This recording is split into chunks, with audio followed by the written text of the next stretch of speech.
కొంతమంది ఆధ్యాత్మికత ఏంటండి, ఒక వయసు వచ్చిన తర్వాతే కావాలి కానీ 20 ఏళ్ల వయసులో 25 ఏళ్ల వయసులో మీకు ఎందుకు ఆధ్యాత్మికత అంటారు, దానికి ఏం చెప్తారు? చాలా గొప్ప క్వశ్చన్.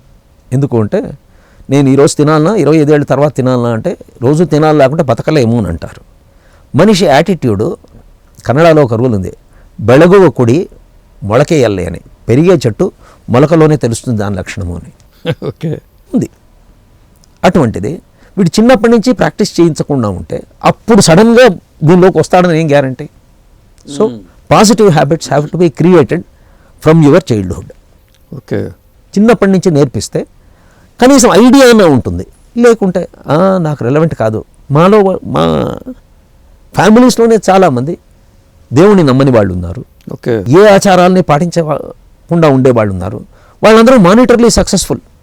వాళ్ళు feel we have achieved something in life అని మీసాలు దూకుంటారు. ఎవడి భ్రాంతిలో వాడు ఉంటాడు. అదే భ్రాంతి అనుకుని వాళ్ళ పిల్లలు కూడా అదే నేర్పుతారు. అదే మన వాళ్ళకి ఏం నమ్మకము, కొన్ని నీళ్లు పోయకుండా ఉంటే ఆ సోల్కి రెస్ట్ ఉండదురా అని. నాకు నమ్మకం లేదు అని పడేసిన వాళ్ళు ఉంటే నా సర్కిల్లోనే మేము మెడికల్ కాలేజీకి దానం ఇస్తాం బాడీని, it is more service to the society than అని అన్న వాళ్ళు ఉన్నారు. ఓకే, ఎవడు అభిప్రాయం వాడు మన వాడిది, అందరితో కొట్లాడక్కర్లేదు. బట్ ధర్మశాస్త్రం ఏం చెప్తుంది అంటే ఒక శవానికి సంస్కారం జరగాలి అని చెప్తుంది. సంస్కారం జరగాలి అంటే కంపల్సరీగా అది పోయిన కొన్ని గంటలకి ఆ సోల్ని అక్కడి నుంచి ఫ్రీ చేయాలి, దానికి పద్ధతులు అని.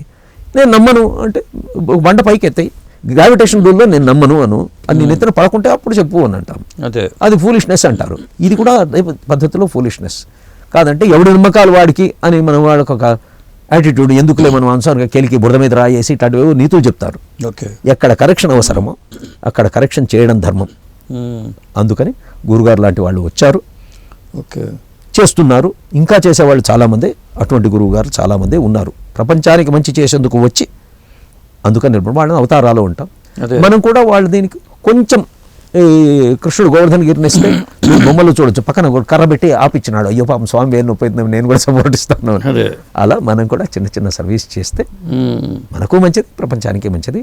కానీ ధర్మం చెప్పాలి. ఉపనయనం అనేది ఒకటి ఉంది, సంస్కారం.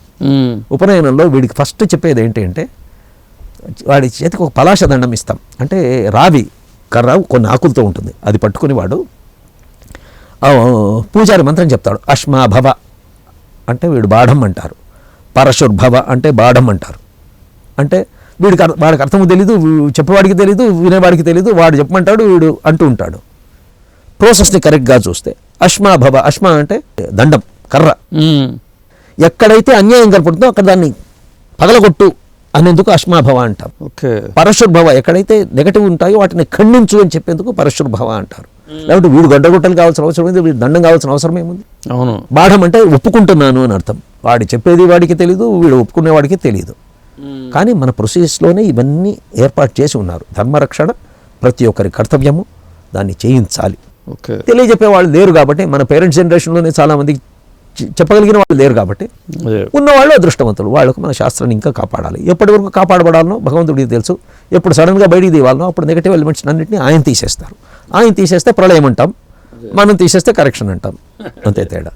ఇప్పుడు కారణజన్ములు, అవధూతలు, యుగపురుషులు, ఇలా రకరకాల పేర్లు ఉన్నాయి. ఎవరు ఏ కేటగిరీ కింద ఎలా వస్తారు చెప్పండి ఒకసారి. గురువుగారినే తీసుకుంటాం. ఆయన కొన్ని పర్పసెస్ ఉన్నాయి. వాళ్ళు కొన్ని కారణాల వల్ల భూమి మీదకి వచ్చి వాళ్ళు పని చేసుకుంటారు. అవధూతలు ఏంటి అంటే వాళ్ళు భగవదంశ, డైరెక్ట్గా వచ్చి రాలిపడి ఉంటారు. సరే, ఈ ప్రపంచాన్ని కూడా ఎంజాయ్ చేస్తూ 10 మందికి వాళ్ళు పబ్లిక్గా కాకుండా మార్గాన్ని చూపుతారు. అవధూతలు మీకు చాలామంది తెలిసి ఉంటారు. ప్రతి పల్లెకు మన ఆంధ్రప్రదేశ్లో వెతికితే ప్రతి పల్లెలో ఒక అవధూత ఉంటారు. నేను నాకు ప్రత్యక్షంగా అనుభవం. మా నాన్నగారు వేంపల్లి అనే ఒక ఊర్లో డాక్టర్గా పనిచేసేవాడు. అక్కడ అవధూతేంద్ర స్వామి అని ఒక ఆయన ఉన్నారు. ఆయన మా కళ్ళెదురుగా నల్లగా ఉండేవాడు, ఒక చింకి బట్ట కట్టుకునేవాడు, ఉంటే ఉంటుంది లేకుంటే లేదు. సడన్గా పోతూ కాలువలో నీళ్ళు ఇట్లా తాగేవాడు. అబ్బా అనుకునేవాళ్ళం మేము. ఆయన ఎదురుగా చూచి మేము అబ్బా అనుకున్నాం. ఆయన గుడి కట్టారు ఇప్పుడు. ఏమిటంటే సరే, బతికినప్పుడు పిచ్చివాళ్ళుగా అంటారు, వాళ్ళు పిచ్చివాళ్ళు అనేవాళ్ళు కొంతమంది. అప్పుడు కూడా ఆయన పూజ చేసేవాళ్ళు ఉండినారు, మాకు తెలియదు కాబట్టి మేము అబ్బా అనుకున్నాం. కాలేజ్ డేస్ కాబట్టి ఆయన ఎంటిటీ పూజ చేసేవాళ్ళు. ఎందుకు అని చెప్తే వాళ్ళు కథలు చెప్తారు. అక్కడ కడపలో కూడా అవధూతేంద్ర స్వామి టెంపుల్ ఉంది, పాత బస్ స్టాండ్ వెనకాల. ఆయన రోడ్డు మీద పడుకొని ఉండేవాళ్ళట. నల్ల మొద్దులా ఉండేవాడు, పొట్టిగా దుబ్బగా రోడ్డు మీద పడుకుంటే ఓ బస్సు వస్తే వాడు తిట్టేవాడు, రోడ్డు పక్కన బాగుంది, నేను వస్తా అనేవాడంట. నేను వస్తానంటే టికెట్ తీసుకోవాలా, సరేలే. ఇక్కడి నుంచి బద్వేలు పోతుంటుంది, సిద్ధవటం దగ్గర మళ్ళీ కనపడి నేను వస్తా అంటాడు. ఓకే, బస్సు పోయినందులో ఆయన అక్కడ కనపడతాడు. ఓకే, చిన్నవి. ఒకరోజు ఒక ఇన్స్పెక్టర్, ఈయన దొంగేమో ఆయన వెంట వెళ్ళాడు. మున్సిపల్ హై స్కూల్లో ఒక గ్రౌండ్ ఉంది, అక్కడ పరిగెట్టిపోయినాడు ఈయన. ఆయన లోపలికి వచ్చినాడు. కాసేపటి ఆయన తల ఒక చోట, కాలు ఒక చోట, చెయ్యి ఒక చోట పడి ముక్కలు పడుతున్నాయి. భయం పుట్టుకుంది, అరే ఎవరో తప్పేసిన ఇంతలో అయింది, భయపడి వచ్చాడు. తర్వాత మళ్ళీ ఆయన కనపడినాడు నెక్స్ట్ డే. ఓకే, అప్పుడు ఆయన ఇదేది, వాట్ ఈస్ దిస్, ఈయన చచ్చిపోయింది చూచాను, ఈరోజు ఇట్లున్నాడు అని 2 రోజుల తర్వాత మళ్ళీ ఫాలో అయితే మరుసటి రోజు అట్లే కనపడినాయి ముక్కలు. అయితే ఒకదానికి ఒకటి వెలుగుతూ ఉన్నాయి. అదే అబ్బో అని చెప్పి నమస్కారం పెట్టాడు. అట్లా ఎక్స్పీరియన్స్ చేసిన వాళ్ళు ఉన్నారు. ఓకే, వాళ్ళు ఎందుకు వస్తారు అంటే మనకంత ప్రజ్ఞ లేదు కాబట్టి ఎవరెవరు ఎందుకు వచ్చారో తెలియదు. ఇప్పుడు షిరిడి సాయి ఉన్నారు, ఆయన అవధూత అనుకోవాలా లేకపోతే ఏమనుకోవాలి? దత్త మార్గం అని ఒకటి ఉంది. దత్తుడు బేసికలీ అవధూత. ఆయన అవధూత చింతనం ఓం శ్రీ గురుదేవ దత్త జయ ఓం అంటాం. వాళ్ళ మార్గంలో ఉండేవాళ్ళు మన గణపతి సచ్చిదానంద స్వామి దత్త మార్గాన్ని చెప్తారు. సాయి వాళ్ళు కూడా వాళ్ళ పద్ధతిలో ఆ రూపంలో వచ్చి ఆ మార్గాన్ని స్ప్రెడ్ చేసిన వాళ్ళు. అట్లా మనకు మహారాష్ట్రలో ఇది చాలా ఎక్కువ కనపడుతుంది.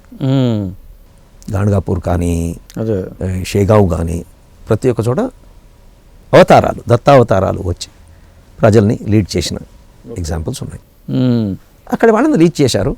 సాయి కొంచెం ఎక్కువ పాపులర్, ఎందుకంటే ఈ తెలుగు వాళ్ళు ఎక్కడికి వెళ్తే అక్కడ 10 మందిని తీసుకెళ్తారు. మనకు అదొక లోపల ఉన్న వెంకటరమణ స్వామిని పక్కన పెట్టుకొని ఎక్కడైనా సరే క్షేత్రం చేద్దామనే కెపాసిటీ తెలుగు వాళ్ళకు ఉంది. అందువల్ల మన వాళ్ళు వెళ్ళే చోటంతా పాపులర్ అవుతుంది. అదే మీరు ఆధ్యాత్మికంగా ఏ దేవుడిని ఎక్కువ కొలుస్తారు? మీరు ఇంట్లో దేవుడు నరసింహస్వామి, వెంకటరమణ స్వామి. ఓకే, మా పూజల్లో అవే ఎక్కువ ఉంటాయి. విష్ణు సహస్రనామం అనేది అలవాటు. ఏ దేవుళ్ళైనా వైష్ణవ పరంగా పూజ చేయాలంటే విష్ణు సహస్రనామం చిన్నప్పటి నుంచి అలవాటు. ఓకే, అది గురుగారి సత్సంగంలో కూడా అదే ఉంది.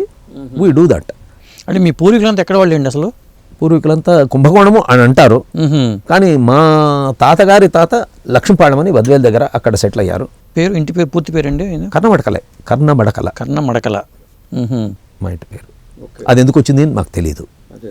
ఒక తరంలో వచ్చింది, పెట్టుకున్నాం, అదే కంటిన్యూ అవుతుంది. చాలా విషయాలు చెప్పారండి కర్ణమడకల వెంకటకేసరి గారు. మళ్ళీ ఇంకో సిట్టింగ్లో మళ్ళీ చాలా విషయాలు తెలుసుకుందామండి. నమస్తే అండి. నమస్కారం.